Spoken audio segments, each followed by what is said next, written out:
disclosure, I'm Robin Farzad. To name a boulevard for Arthur Ashe, on which the Stonewall Jackson statue sits. Because then we're having conversations. Okay, who is Arthur Ashe? And who is Arthur Ashe in the context of Stonewall Jackson? And what would Stonewall Jackson think of Arthur Ashe? And what would Arthur Ashe think of Stonewall Jackson? Herewith, Michael Paul Williams of the Richmond Times-Dispatch. Hours for the hour. Stay with us. Full disclosure, listeners, Sunday, November 10th at Richmond's historic National Theater, Full Disclosure Live presents an evening with Not a Surf, one of my favorite rock bands, on 25 years of glory, of collapse, of rebuilding, of grit, of coming out and hustling their name back into the big time. A live recording, hear the stories, then hear the music. The band's going to perform a full concert. You can get your tickets at facebook.com/FullDRadio. You could go to the National's website. You could go to notasurf.com. Definitely do not miss it. November 10th at the National in RVA. Full disclosures, evening with Not a Surf. Hear the stories, then hear the music. Join us.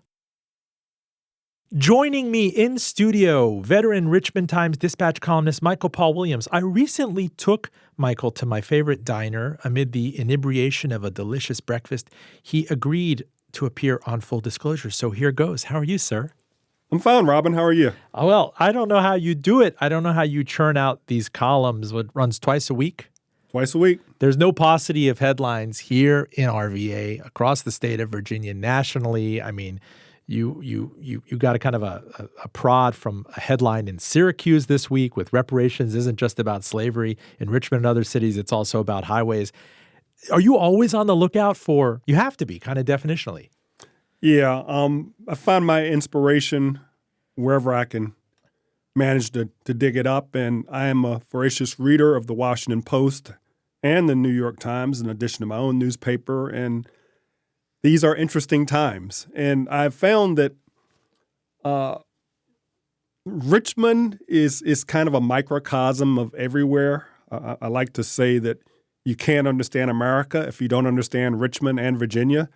And so many of these national stories have a Richmond application. John Meeser, of course, reads that story, the urban planner, and immediately thinks, wow, this applies to Richmond more than any place he can think of.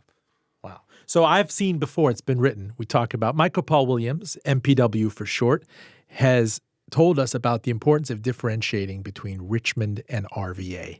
RVA is, of course, the open source marketing coup that's 10, 15 years old. You see younger people moving here. They're very partial to the dining community, beers, whitewater rafting and whatnot, who call it RVA, Riva for short. We were cited, I think, in the New York Times as being one of the most friendly places for the LGBT community. You're much more likely to see a gay pride flag here than a Stars and Bars. But then there's Richmond, right? Yeah. Where people ask you where you went to high school, where if you and I went, nearby to the Commonwealth Club, you would get tastes and vestiges of this being the former capital of the Confederacy. Unpack some of that for me. Yeah, I think RVA is what we aspire to be, and Richmond in many ways is what we still are. When I first saw that RVA sticker on the bumper of a car in Short Pump, maybe 10 years ago it had to be at least, I almost drove off the road because there had never been any sort of pride associated with being from Richmond, at least locally. People were, for so long, just really, really down on Richmond. So RVA represented this burgeoning spirit that Richmond was on the move, and this long overdue acknowledgement that we have a lot of things going for us. We have a wonderful river. We have this food scene that's really picked up, wonderful arts community that's generated so much of the positive energy, whether it's the galleries or the museums, the murals. RVA is our hip cousin. Richmond is kind of that stodgy uncle that is very much a part of who we are. Richmond is also that long-term failure to address some systemic problems that have plagued this city pretty much since its founding. As evidenced by the state of our schools, our public schools in Richmond Public District, Richmond Public Schools, and Monument Avenue, which still has, pays homage to the Confederate generals. And we're talking about it being 2019, and these things were erected in the early 20th century, in the era of Jim Crow, and the Civil War nominally ended in 1865. And what you're saying there, the schools and the monuments, I would say that's almost like a shorthand for poverty and race. Poverty and race are Richmond's, and more so than, well, inequity. They've always been these gaping chasms between the haves and have-nots in Richmond, manifesting itself in class and race, and they continue to plague us with our poverty rate, with our huge concentration of public housing, our deteriorating public housing, and a school district that serves a largely impoverished enrollment, which of course makes everything more difficult in the way of education. And the race plays in with the poverty and also with the monuments and our celebration of things that really aren't worthy of celebration, our inability to confront in an honest way the racism that has defined Richmond historically. So what I noticed in my 7 years since moving here is that at least it's a polite sweeping under the rug. I mean, there are the neo-Confederates that are at the corner of the boulevard and, Grove Ave or wherever it is a couple of times a week, waving the stars and bars. You don't see them very frequently, the Confederate flag, nearly as much as used to in the past. But you see things chalked up to tradition. Or if I bring up with a family I met from Monument Avenue, I said, why are you so opposed to these monuments coming down? Or even low-hanging fruit like Jeff Davis, right? Jefferson Davis, not a war hero, the president of the Confederacy. And the immediate retort was, why doesn't the African-American community focus on fixing its schools? And I didn't understand that response. I didn't understand why they were antipodal, why it was one or another. Well, a defining characteristic of both RVA and Richmond, sadly, is whataboutism. We should be able to multitask. We should be able to deal with our racism problem and our education problem, which, by the way, are intertwined. Nothing infuriates me more than the whataboutism. It's just a way to change the subject when it comes to the monuments. Let's be honest about it. And those monuments built more than a century ago embody the problems that remain with us today, the inequities that remain. They symbolize them. That we tolerate them symbolizes our inability to confront the racism and inequality that is Richmond history. It's just a constant reminder on a gorgeous tree-lined thoroughfare, our broadest, Monument Avenue. You have, unfortunately, the one statue. And did you grow up in Byrd Park? Yes. The yes, one statue to poor Arthur Ashe looks like he's holding up the racket and the kids are holding up the books. And that itself, I can't believe, was controversial back in the day amid a bunch of Confederate generals. But we're still kind of litigating this in 2019. Yeah, I'm not sure in my childhood there were any statues of African Americans in Richmond. The Bojangles statue in Jackson Ward, Bill Bojangles Robinson, the famous entertainer, was the first one that I can recall going up, and I believe that went up in the 1980s, I think, if memory serves. Yeah, Arthur Ashe. I mean, probably, I don't even know why I'm qualifying it, Richmond's most famous native son.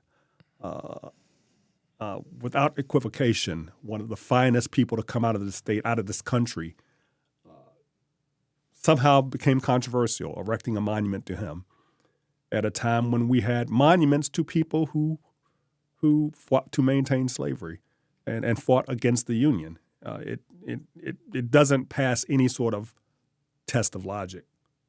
Yeah, the three of the things that I've noticed, I think, since moving here, the most, I think, fiercely, overtly segregated parts of Richmond, I find, are school, pool, and church, right?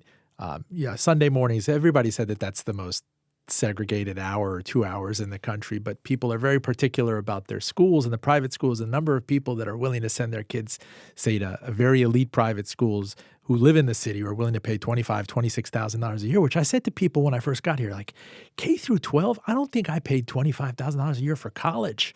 I mean, even if you adjust this for inflation, but people, it wasn't a whataboutism. It was kind of almost an axiomatic, but you don't expect us to send our kids to the, public schools, middle schools or anything. It's one thing to go to Mary Munford. It's another thing.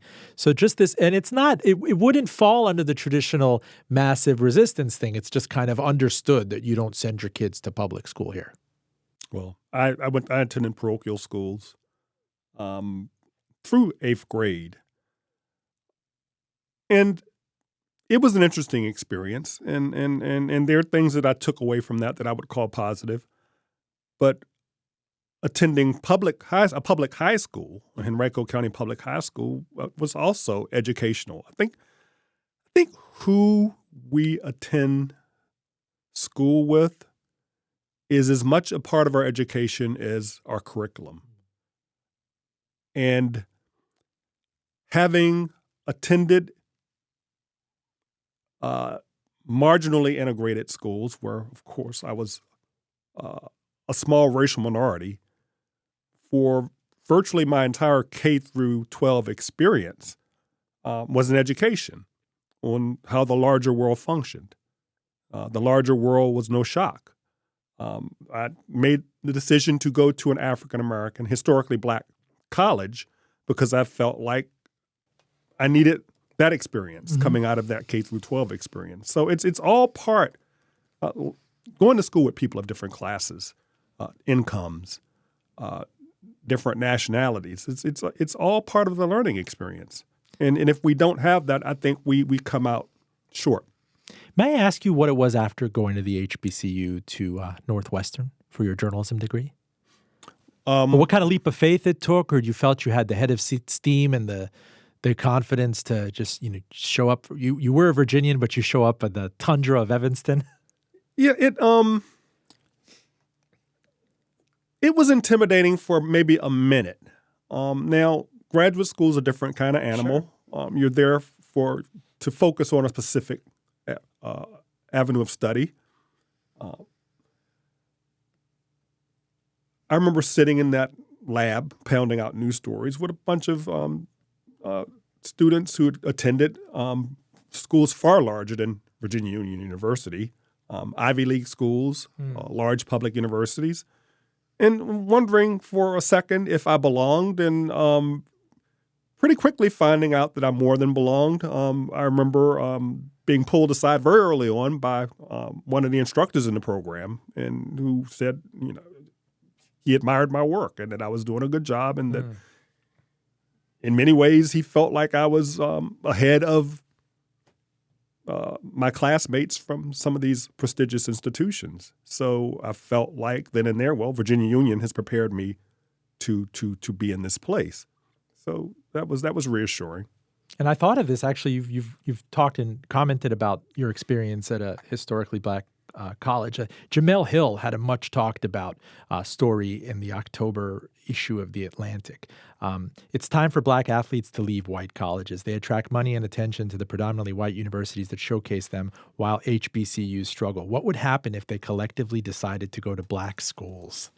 And it's a fascinating conversation because you're talking, in the context of football right now. The NCAA had $1.1 billion in revenue for its 2017 fiscal year. You have increasingly, it's been written about the African Americanization of football as a ticket out. Well, we're talking about concussion protocols and most people dropping out of Pop Warner football and these other things, just opting out of it, outside of people who seemingly don't have a ticket out. What if there would be a unionization? What if suddenly, instead of going to Alabama, instead of going to Clemson, instead of going to Georgia, collectively you're allowed to collude as a high schooler, call a bunch of other star recruits and make an HBCU? Well, it's a fantastic concept to ponder. Yeah, Robin, I'm old enough to remember as a child when segregation, and I've always been a big football fan, college and pro. Yeah. And I remember when segregation was still very much the norm on the college level in the 1960s. I remember some of the early pioneers who shattered some of that. I remember when UVA really didn't have any African Americans on the football roster. My brother was recruited at University of Richmond and the College of William and Mary at a time when he would have been among the first. This was in the late 60s. So I can remember that. Look, Jerry Rice. Sure. The greatest wide receiver, arguably the greatest football player in NFL history, is a product of an HBCU. And he came out, this is not that long ago that he was well past the point when black athletes were going to major colleges. It's rife with hypocrisy when you just to witness. Just these universities pack these teams with African American athletes, football, basketball, and they are overly represented in athletics in a way that they are nowhere near represented as a larger percentage of the student body.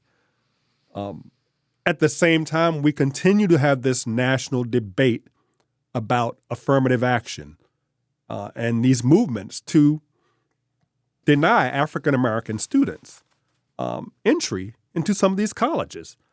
But, transactionally, it's just such massive business. If you look at Bama right now under Nick Saban, a state with a very regrettable civil rights history recently. If you look at Ole Miss and the stars and bars we're flying at. Mississippi. I just do not understand how a black athlete could go to the University of Mississippi. Now, I with the understand Emmett Till news this week, the juxtaposition to kind of they're literally shooting bullets into Emmett Till memorials, and these are frat boys from the University of Mississippi. And if that's still the environment, if the university is still producing students like that and admitting students like that, I would want no part of it as an African American athlete or student. But at the same week, almost within 24 hours of the president of the United States calling his situation with Congress a lynching. I thought the juxtaposition of that was that the Emmett Till headline alone to me was shocking enough, as if Emmett Till, the 14-year-old boy from Chicago who was lynched brutally for purportedly whispering at a white shopkeeper's wife in Mississippi, maybe the most infamous lynching in U.S. history. And the fact that the memorial, the part of the water where he was abandoned and his body in an open casket, afterwards his mother wanted the world to see what happened to him. The fact that was, people have been shooting at that. And we're talking about a crime that happened in 1955. We're talking about 2019. Was hugely sobering, I think, for me this week to see that. Why are people doing that? Emmett Till was a victim. Why are people treating him like a perpetrator? What is that? And America needs to ask itself, why are people defacing memorials to Emmett Till? What is it about the American psyche that can't handle a memorial to an African-American martyr, a teenager who was viciously murdered? We need to have that discussion. But the obverse of that is not natural. Well, the obverse is that perverse. It is perverse, but I don't know what kind of environment suborns that, where people can understand that it's open season, it's a running joke, or it's a trope that you can shoot at this thing. It's America. America needs to be honest about the hate. The level of hatred that is foundational to this nation. We don't do a good job at confronting our hate. We try to pretend it's not us. This is not who we are. We do that every day. How many things like this have to happen before we acknowledge this is a part of us? This is part of who we are. Full disclosure, I'm Robin Farzad. You're listening to Michael Paul Williams, a veteran columnist at the Richmond Times-Dispatch. I wish I could have him on for hours. We could be all over the headlines. I do want to drill down into one of the things that you wrote recently. The Virginia NAACP is fighting a Dominion Energy pipeline. It's also pocketing Dominion Energy money. And the way my mind works is I think back to, I know this is a little scattershot, but I was once invited to the Commonwealth Club here for lunch. I didn't know what I was getting into. I know to wear a blazer. I went downstairs. And these are captains of business. Many of them work in energy, some in tobacco, most in finance. They pay quite a big membership fee and initiation fee. And I was struck. This might sound naive to you, but the staff does not make eye contact with the patrons at lunch, the all-male patrons downstairs. And I can't help but think that that was a vestige of the Richmond that you talk about. And yet the NAACP, and I don't even know if I'm invoking the right thing in this conversation, the NAACP, when it gets a chance to take, I think in this case was a $50,000 check, it issued fossil-fueled foolery as a primer on the fuel industry's top 10 manipulations. But when it was convenient to take the money, it took the money. I don't know how you do that. It's drilled into us as journalists. It should be drilled into elected officials, and it should be drilled into people who advocate or organizations who advocate that the appearance of conflict can be every bit as damaging as real conflict.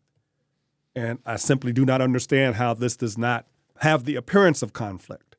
Someone gives you $50,000. Are you going to advocate against them as strongly as you might if they hadn't given you that $50,000? You leave yourself open to criticism, and yes, they did. And I'm not making this stuff up out of whole cloth. That column was born out of very real dissent within the organization about what it was doing. These were concerns aired by NAACP members. If something like this causes division within your organization, do you need to rethink it? What about tobacco? You see that in this case. I think it's an interesting through line that the artist Kehinde Wiley's monumental public sculpture, the VMFA, is bringing this to Arthur Ashe Boulevard, just steps from, Stonewall Jackson's statue. Mm-hmm. The VMFA takes a lot of money. Its chief benefactor is Altria. Mm-hmm. You could also tie tobacco to the history of Richmond. It's inextricably linked to the economy, to slavery, to everything else going on here. There seem to be some openings or some apertures where there's commonality, or am I supposed to just read this as a transactional thing? What I'm trying to ask is, are both of these examples of kind of, strategic philanthropy?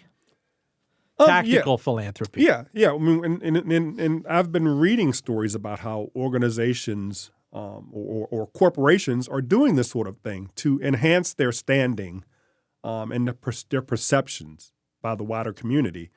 They have money to burn, let's face it. But I'm not sure that the VMFA situation is analogous to the NAACP situation in that a museum's a museum. Not exactly the same as an organization. It's in the political realm fighting for the little guy, fighting for people who are oppressed. I'm just saying it doesn't tend to get as political when in the realm of art donation and benefactors to art institutions as it does in the fight for racial and social and environmental justice. One might argue the stakes are higher. But yes, it gets tricky. I'll just say that. The money is ubiquitous in this town. I think it was Jeff Shapiro, your colleague, who once wrote that the political power is centered here in African-American hands. The mayor is African-American. The economic power is still overwhelmingly white and legacy. And it's been ever thus. And it's been ever thus. And very rarely the twain shall meet. And things that are metaphors for this disconnect, that the school district. Another one right now we're talking about, which is very ripe for you, is this project in Navy Hill. If you can unpack that for us. I was married at the Marriott in Navy Hill back in 2008. I didn't know it was ever called that. I know there was a big rusted Coliseum behind it that was like this temple from the 1980s. It's been sitting there dormant, I think, since Sesame Street on Ice since last November. And now it's part of this gigantic imbroglio in this town where you have people saying that you have like a single bid coming in from the CEO of Dominion is backing a group that's going to redevelop the entire area. There are all these tax credits involved. I have a hard time getting my head around this. Where do I start? Well, I mean, even the commission that is looking into this, and these are people much smarter than I am looking at this, and they're trying to unpack it, and they're trying to make sense of it. It's complicated. It's extremely complicated. Well, let me take the counterfactual. What happens if nothing's built there? What happens if they just tear apart this tin can, it is derelict, it is old, it is an eyesore, but you don't develop any of the area around it? I mean, after all, you have seen unbelievable gentrification in Jackson Ward, in Carver, all up and down Broad Street. You see the pawn shops are getting taken over by cafes, by ice cream places. I don't know if it's quality. Just look at, I hate to sound like a free market, but the free market, along with government intervention in the form of historic tax credits, has helped remake Richmond. We didn't have this sort of project, this sort of public-private massive partnership involving a huge TIF in Scott's Addition. And look at what's happening in Scott's Addition. We didn't have this in Manchester, and look at what's happening in Manchester. Look at all the gentrification taking place in Church Hill. Lots of energy going on in Barton Heights, Brooklyn Park Boulevard. Economic forces are at work that are doing things that would happen naturally. And the track record of government as developer, now I know that we have a private corporation develop, but this is another one of those big ticket kinds of projects. This never really worked in Richmond. And I'll just say up front, I'm just fundamentally opposed to the entire concept of how they are proposing to build a new Coliseum. Now, there are many people who tell you that we don't need a Coliseum. And it's been my experience that that's often a generational discussion. Mm-hmm. I grew up, Richmond Coliseum opened when I was, a young teenager. I can recall what it was like walking to a spanking new Coliseum to see the Jackson 5, to see Parliament Funkadelic and Earth, Wind and Fire, sure. and all the great 70s bands and to see the Virginia Squires. I think I was there when maybe one of Dr. J, Julius Erving's first games. That's a professional basketball team. We had a professional basketball People team. forget that traveled that. the state, Virginia Squires. Yeah. Played most of their games down in Tidewater, down in Norfolk and Hampton, but they would occasionally come to Richmond. And that was great. Now, times are different. The music industry has changed. Maybe it's not viable anymore. We have a generation, we have millennials who have no experience with a viable arena. Mm. I thought it was great when we had the Colonial Athletic Association packing in 12,000, and we were watching VCU and all the other teams, George Mason play. That's an argument that can be had about the need for a Coliseum. But what's a non-starter for me is Richmond taxpayers alone being on the hook for that Coliseum. I have argued time and again that this is a regional facility that needs to be financed and subsidized by the regional partners, Richmond, Henrico, Hanover, Chesterfield. It makes no sense for me to Richmond, of all localities, going it alone to build a new Coliseum. I view the Coliseum as an adjunct to the convention center, which logically and correctly was viewed as a regional facility. So one could make the argument that we need a decent arena to serve as an adjunct to the convention center. There could also be a viable argument that we don't need a Coliseum, but the way they're going about it is just a non-starter for me. You're essentially giving up 30 years worth of new tax revenue in this special tax zone that we could be using in the general fund for schools, public works, and various other endeavors. So how else is it something that's otherwise just a pure cold-eyed mercenary real estate calculation? You could say nominally private sector driven, but there are always going to be people looking for tax credits and bonuses. But they're trying to argue that the risk is ultimately borne by the private sector, which is questionable. But why is it so tied up in issues of race and class? I mean, you did mention in your column that the Navy Hill neighborhood was eviscerated by 64 and 95. And this is another example of, eminent domain run amok kind of on the backs of poor people of color. Just attaching the nomenclature is offensive. To attaching the Navy Hill name to this project, which has nothing to do with the historic community that was there, which, let's not forget, was eviscerated in the name of progress. In schemes very much similar to this, is offensive to me. It's no, don't attach. This is not about Navy Hill. I don't see how it's going to benefit the folks who ended up being displaced in my lifetime through progress in Navy Hill. I just don't see it, and I don't see where's the impetus? Where was the huge outcry to remake this part of downtown, surrounded by a biotechnology park, by city government infrastructure, a federal building, Virginia Commonwealth University's medical campus? Where was this huge... Well, the foot in the door was the clearly derelict stadium. But no... And so opportunistically, but you're saying it's much easier, like there should be a partnership of... That area is not the future of Richmond. It's not. We're making another generational mistake. When the 6th Street Marketplace was built... Can you tell us more about that? It was before my time here, the 6th Street Marketplace. Marketplace opened in 1985, I believe. Uh-huh. Before it was built, there was a bit of a debate, largely behind the scenes, about where should we build this festival marketplace. Think what we have in Harbor Place in Baltimore. Sure. Waterside in Norfolk, which hasn't done well at all. Yeah. They've all failed. I mean, Bayside in Miami, Las Olas Riverfront. Yeah, you need a much more of a critical mass of a population and tourists, like at Harbor Place or Faneuil Hall in Boston, to make these things sustainable. We just didn't have that here. The 2 department stores, Tallheimers and Millen Roads, went belly up. But even before all that, there was a debate about whether it should be on the river. Because even back then, decades ago, people could see that Richmond's future was on the riverfront. And the river was nowhere near as nice as it is now, trust me. It didn't have a flood wall. There was no real infrastructure like the Canal Walk. Didn't have a Virginia Capitol Trail. Sure. Didn't have the Tyler Potterfield Bridge. None of that. Clean Water Act was a little over a decade old, so the river was still kind of an open sewer.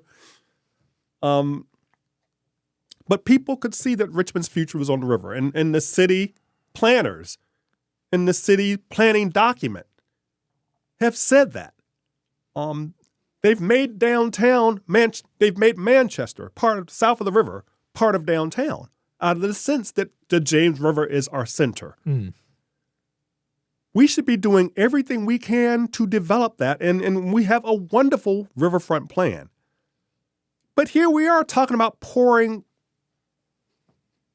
$1.5 billion into an area north of Broad Street in North Downtown that I don't think is really viewed as the future of Richmond. May I ask you, though, we've done events at the Hippodrome. We've talked about the storied history of the Deuce and Second and, the Jazz Age and whatnot. The gentrification that you're seeing there now, is that quality gentrification for Jackson Heights? I'm sorry, for Jackson Ward. Well, the New Yorker in me is still talking. Well, Jackson Ward and Navy Hill, adjacent to each other, and really in some histories, basically viewed as part of the same community. That ship sailed when they built Interstate 95. They decimated both of those communities. You can't recreate that when you run an interstate highway through the heart of both of those communities. So you're never going to recreate that. This incremental stuff of a cafe, a juice bar, a poke bowl place where people feel comfortable moseying off, maybe a vinyl store or anything. Is that doing anything to resuscitate what this place used to be maybe in the 1940s? You're saying it has sailed because of the interstates. There's no way to... Hey, I want to know what quality development is then. So I love me some Soul Taka. Yeah. And the Korean restaurant on the corner, what is it? Oh, yeah. That's good stuff. And I'm happy to see good food pop up. I'm happy to see businesses pop up. It's not what it was. It's not an Afrocentric community anymore. I'm not sure you can recreate that in the 21st century. We have a lot of students who are living in Jackson Ward now, VCU, the College of Dade Richmond. But it's all good. It's better than vacant buildings and crime and decay. I'll take it. But it's not going to be what it was. We're not going to recreate the Harlem of the South. Now, there are vestiges of that history that we should do all we can to preserve. We should always celebrate that history. We've got the Hippodrome. We've got the Taylor House. We've got the Maggie Walker House. We've still got 2nd Street. And I think that's good. Richmond needs to celebrate what makes Richmond Richmond, what makes it unique. And I think we have this habit. The James River is part of what makes Richmond unique. It's a singular American river. You will not find whitewater rafting of that caliber in running through the downtown of Any city. Of any city. Right. We had the James River Writer. You were part of this. Yeah. James River Writers Conference. We took a couple of the conventioneers down to the river for the folk festival. Took them out on the Teapot Bridge. They were just amazed at all Richmond has to offer. Right. They were very, very impressed with our city. And there's that fundamental tension again when I bring out-of-towners here. It's RVA versus Richmond. I can give you the Chamber of Commerce tour. I can show you all the great breweries. I could take you into Scott's Addition, and you can have the finest brisket this side of Austin. But we're not getting at the underlying issues. We're not getting down to brass tacks. And I got to tell you, I feel guilty about that. And I, as a newcomer, I'm not saying I'm a carpetbagger. I married a Richmonder. I came here. As I've said before, the big revelation to me was our child's preschool teacher who took him in. She brought for a show and tell class a record of the ownership of her great-great-great-grandparents. And I'm looking around the class as my child is running around. He is the son of an Iranian Jewish immigrant. And I look around the class, it's 80% white, not Jewish. Ostensibly, many have descended from slave owners. And she has given so much of herself to treat these children like her own nieces and nephews. And yet, right when you leave that preschool, you're on Monument Avenue, and you are just blocks away from Stonewall Jackson. And Robert E. Lee, who we find out, in another essay in The Atlantic, was not the kindly General Lee. He actually went out of his way to be really brutal to his slaves and other slaves. And that just left me really troubled that a person who was like family to us has to go out and be exposed to that, has to see a reminder of the kind of the jingoism that's 100 years old. Yeah, and that's not all. We to be fair, that's not all on the city of Richmond. There are forces in the city of Richmond who would change this, who would add more context. The Monument Avenue Commission actually recommended the removal of the Jefferson Davis Monument, which they found to be the most egregious, and I'd have to agree. You can panelize things forever, though. Actually removing that thing, you saw what happened in Charlottesville. Well, but you saw the people that came to Charlottesville. Yeah, but the main problem here is the General Assembly of the state of Virginia. The Virginia General Assembly has erected a stone wall in the form of legislation to protect these monuments, and not only to protect them from removal or relocation, but to protect them from any context that would be contrary to the lost cause narrative. And that's just wrong. But they knew this day would come when people begin to have honest, forthright conversations about whether these monuments are appropriate in a public space. That's why they are protecting them. And that's racist. I'm sorry. That's just racist. I'm not sorry. That's straight up racist. That these barriers, these legislative barriers have been enacted to protect symbols of racism and white supremacy. Now, given the hand we've been dealt as a city, the best thing we can do, barring some sort of change in legislation and the political composition down there, is to bring in countervailing monumental messages, such as the Wiley statue, which will sit 2 or 3 blocks away from the Stonewall Jackson statue and tell a very different message about who we are. To name a boulevard for Arthur Ashe on which the Stonewall Jackson statue sits.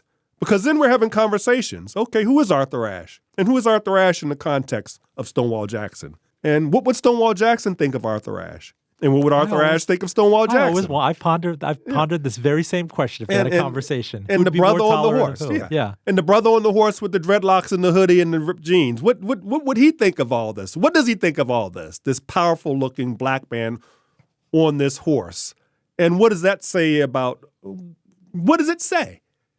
The more of those statues and the more of that symbolism we can get in the public landscape, the more we can do, and I'm sick and tired of waiting, and shackle bottom to tell the other side, the horrible side of what happened here.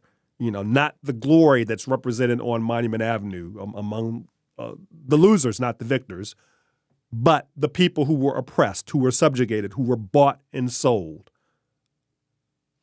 Full disclosure, I'm Robin Farzad. You're listening to Michael Paul Williams of the Richmond Times-Dispatch. You've been there now for how many years? I've been at the Times-Dispatch 37 years, 27 as a columnist. And you grew up in Central Virginia? I grew up in Richmond, born in the Bird Park neighborhood, where that's where I spent my earliest years, half a block from Boat Lake, if you know that, or Fountain Lake. I've heard it called. Both things. Moved out right around the time they were starting construction on the downtown expressway. We moved out to Glen Allen and grew up in Henrico after that and moved back to Richmond as soon as I got a chance. So I've hopscotched around. Now, you did move back to Richmond. You did want to come back here. Yes. Yeah, Richmond has wonderful, walkable neighborhoods. For a young man, which I was at the time, it was great to be able to walk to the Carey Street Cafe or walk to the Bamboo Cafe or walk to Joe's Inn. It's got very distinctive neighborhoods. I mean, and again, RVA, the blessing. It's got deplorable neighborhoods. It's got communities where people do not have decent housing and decent heat and decent air conditioning. Everyone talks about public housing, and the knee-jerk reaction is take it down. We need to tear this down. It's not fit for human habitation. It breeds, whatever. People just have all sorts of thoughts. They feel all kinds of ways about public housing, but no one answers the essential question. Where do the people live after you've done whatever you do?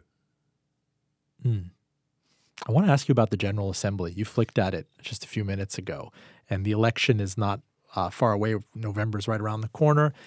Are you fascinated that this year starts with the blackface controversy with Governor Northam, with Justin Fairfax's accusations of rape, with the Attorney General himself kind of voluntarily being ensnared into this? Well, who knew blackface was so pervasive? Canada. Yeah, Canada. You did not expect Trudeau. all these things, but that the party did not eject any of them. And in fact, you have it's one of the bizarre things is you see Republican attack ads now linking the likes of like Ghazla Hashmi to blackface because she took money from Ralph Northam. One, I'm amazed that this kind of ghost of Ralph Northam or lame duck Ralph Northam exists in his cash pot. How does that even work structurally? How do people look the other way? I understand that it's a very critical election. They want to flip the assembly. There are state delegates who are being challenged for the first time in years in dark red districts. Robin. I know money talks. Robin. I know. Donald Trump is president. Let's not talk about people looking the other way about, and blackface is deplorable. And it really angers me that someone could think it was okay to do that in the 1980s even, because in the 1980s, anyone should have known that was wrong. It was racist as all get out. It was crazy. I scratched my head at it because this is, who knew that? I feel naive. So who knew that blackface was so popular? So I guess are things now graded on the curve of Donald Trump because Donald Trump is president? The party here doesn't want to eat its own? They have to be because politics does not function in a vacuum. And I think even it's horrible that we have to make those sorts of accommodations within our brain and within our heart. Well, it's a real politic calculation at this point. It's a, you see the link to the conversation of Al Franken, how Al Franken was sacrificed on the altar of Me Too. Yeah. But what did that do for? And there was one story in particular. I'm trying to recall where I read it. It was just kind of a takedown of that whole situation. The whole situation, in hindsight, had a stench to it that made it far from the organic thing that it was presented as at the time. That the complainant in that situation, sure, was aligned with some forces that were very political, right? And it wasn't an accident. Adjacent to that, but the fact that Al Franken becomes the guy that ends up being sacrificed of all people, and you can't. It's like we're in a boxing match, and you're allowed to load up your gloves. And you have to have a hand tied behind your back. Yeah, politics can't function in that way. But as deplorable as blackface is, as offensive as blackface is, as angry as blackface makes me, I'm not going to sit here and say that on the larger scale of things, what people did in the 1980s, the racist things people did in the 1980s, compare with the existential threat to our democracy that exists today in the form of what's happening in the White House. It's not even close. So extrapolate this out to the electorate. I'm Yeah. curious. One, I've asked the question adjacent to this: who is the leader of the Democratic Party right now? We had an event at the Historical Society exactly a year ago called Ace the Midterms, and we asked the chief congressional correspondent of CBS this.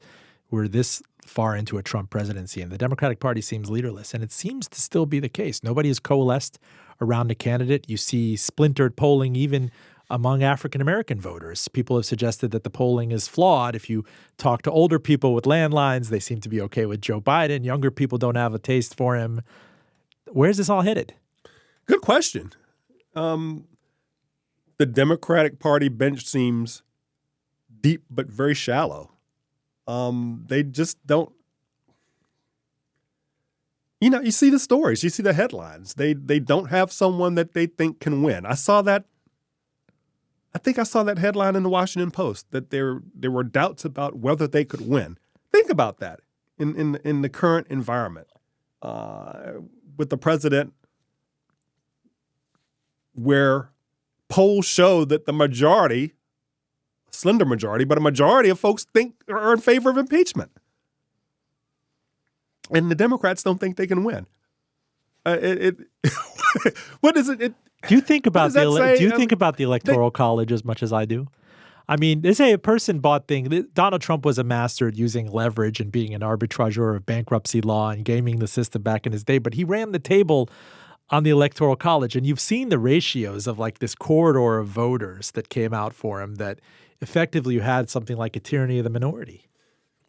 How does he lose? I mean, how did the Democrats? How does Hillary Clinton lose Pennsylvania and Michigan? I mean, I don't see how that happens. I don't know if we can blame the Electoral College for that. That those are not states a viable Democratic candidate should lose, and certainly should not lose to Donald Trump. Do you see it happening again? Do you know who the candidate will be? Do you have a? I don't know. And that's not good. I mean, the torchbearer needs the African-American vote, even though that's not monolithic. I don't know if the Alabama special Senate election demonstrated that a while ago, but no one has been found to be anywhere near a coalition builder that Obama and, maybe Clinton in his heyday were. That's a problem. But none of them are the politician that Obama was. You asked who the leader of the Democratic Party is. The natural leader would be Barack Obama, but he's happily retired. Yeah. Michael Paul Williams, in the 10 minutes or so we have left, we call this part of the show free skate. You're a young man, but back in my youth, I'm a young man? Yeah, you do look a lot younger. You go to Sunshine Skateway in North Miami and they play some Air Supply and they go, All right, couples, free skate, free skate. You get to take the mic. You get to turn it around. You get to tell me what I should be asking you, what should be front and center, what is getting short shrifted in the press. Go. Wow. I could play some Air Supply if you'd like. Wow. I'm feeling it too. Are you feeling it too? Is the feeling so right? No, I mean, Go ahead. I don't think we can talk enough. And anyone can debate, ask questions, force the issue enough about the current political situation and the very real precarious state of our democracy at this point. I lived through Watergate. Watergate's not even close to what I feel like we're experiencing right now. Climate change. When I say this, sometimes people's eyes roll. I mean, we are in existential danger, and people are still trying to get paid, still trying to make that money, and I don't understand that. After all, they have grandkids too. Yeah, I mean, I'm like, don't you have children, grandkids? What is there some spaceship up there that you just go to higher land, beam everyone up, sure, and all the wealthiest folks up, and just leave us here to? And we can never talk enough about social justice issues such as racism, sexism, the LGBTQ movement, the environmental racism.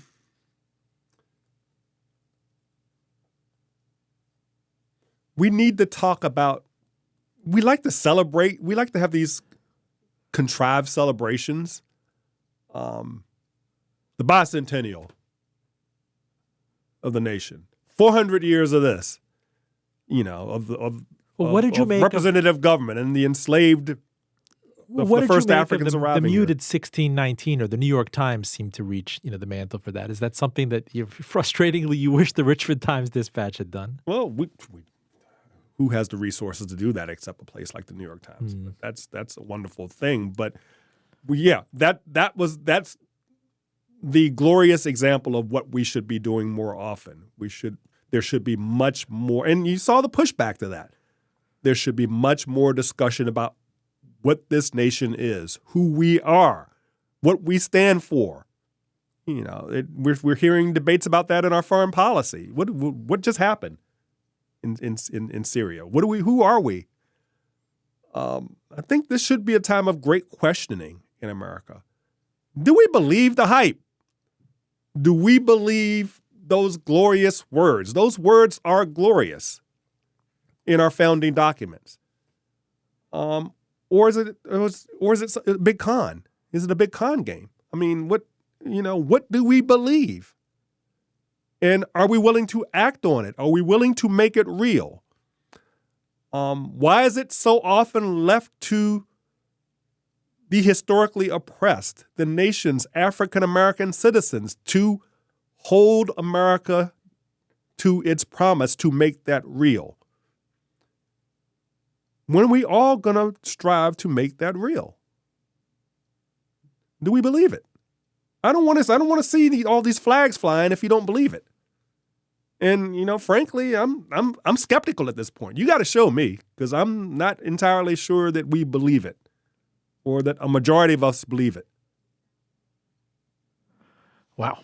One thing I completely forgot to bring was the movement against the stadium in the bottom. You had mentioned Shockoe Bottom initially, and if you remember, there was one of the piercing calls against this a few years ago in the district where many African American slaves were buried. You had the site of the Goodwin Slave Jail. It's still an area of dereliction. I remember that the actress Lupita Nyong'o, who won an Oscar for 12 Years a Slave, came out kind of with some agency, speaking on behalf of the family of Solomon Northup, and said pretty much, no, they would not want this built here.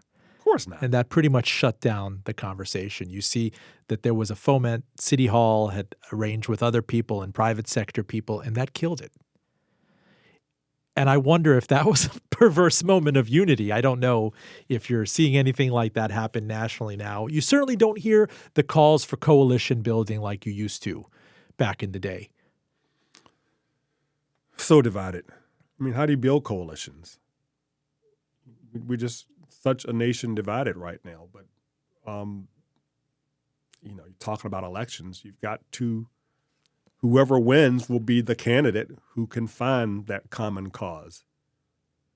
There's so much noise, and that noise, to my thinking, is intentional. It's meant to disrupt coalition building, because true coalition building gives power to the people. And there are forces in this country who don't want the people to have power.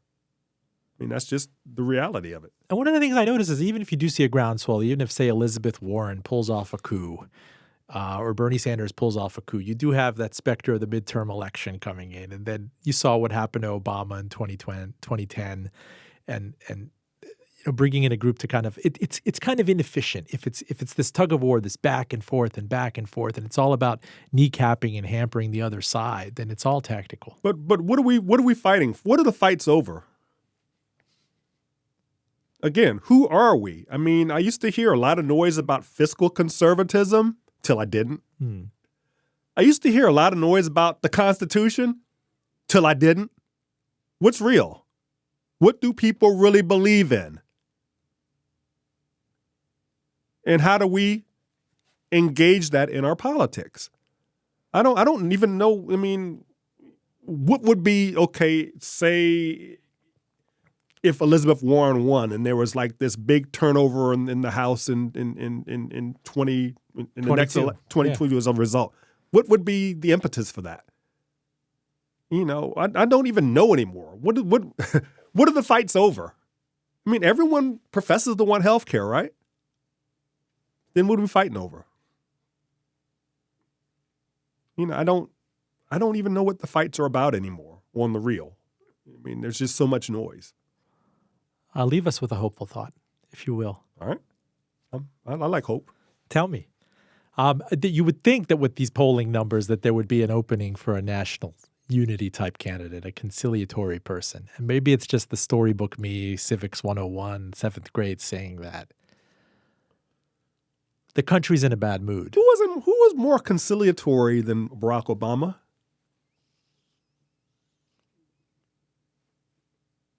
I mean, and he was treated like he was hate. He was like Lucifer. I mean, I don't know if none of it makes sense anymore. You had no drama Obama, and there's still people, that I read letters to the editor and who think he was the embodiment of corruption and evil. And we live in a post-factual America. I don't know how to what's my hope? My hope is the young people. I see movements. All movements are incremental. There's always pushback, but the young people seem to have different mindsets about a lot of things. And I'll quote a great philosopher who's since passed away by saying, teach them well and let them lead the way. Mm-hmm. Michael Paul Williams, I can't thank you enough. Richmond Times-Dispatch columnist Michael Paul Williams here in studio with us. Sir, you can be followed at RTD MPW. Thank you so much. You are always welcome on this show. My pleasure. Thank you for having me. Full disclosure, our engineer is John Valentine. Enjoy this broadcast on NPR member station VPM News, on the NPR One app, and on iTunes at link fulldradio.com. Another reminder for you, Full Disclosure Live presents Nada Surf at the National Sunday, November 10th. Hear the stories and hear the music. Tickets at vpm.org/events. I'm Robin Farzad, back with you next week.